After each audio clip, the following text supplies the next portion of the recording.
This is the Daily Dispatch. I'm your host, and tonight we take a closer look at one of the most controversial criminal cases of the 21st century. Jeffrey Epstein is dead, but the questions surrounding his life and his connections are far from over. Welcome to the Daily Dispatch. Jeffrey Epstein was a wealthy American financier who moved within elite social circles, private jets, luxury estates, and a private island in the Caribbean. For years, he maintained relationships with powerful individuals across politics, business, and academia. But in 2005, authorities in Palm Beach, Florida, began investigating allegations involving underage girls connected to his residence. What initially appeared to be isolated reports slowly expanded into a wider investigation. As details emerged, the case began drawing national attention. Legal controversy.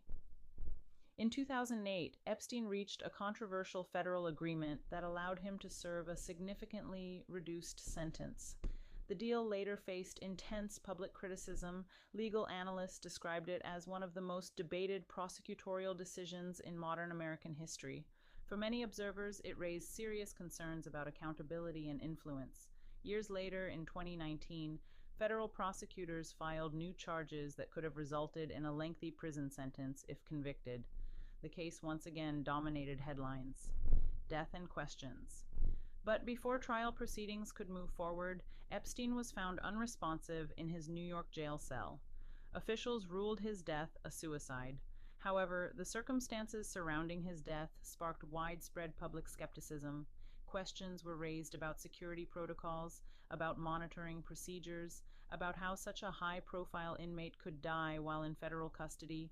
Multiple investigations were launched to review what happened that night.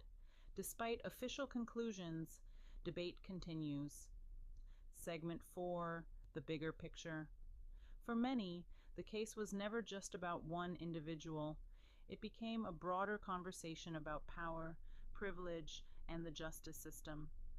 Survivors have continued to speak publicly about their experiences. Civil lawsuits have been filed. Documents have been unsealed. Names and associations have been examined in court proceedings. Journalists and investigators have described the situation as a complex web of relationships that extended beyond one man, yet proving criminal responsibility requires evidence, accountability, and legacy. The Epstein case has already led to reforms, public scrutiny, and renewed discussions about how powerful figures are investigated and prosecuted. It has also amplified the voices of survivors demanding transparency and accountability. One thing is clear: the story did not end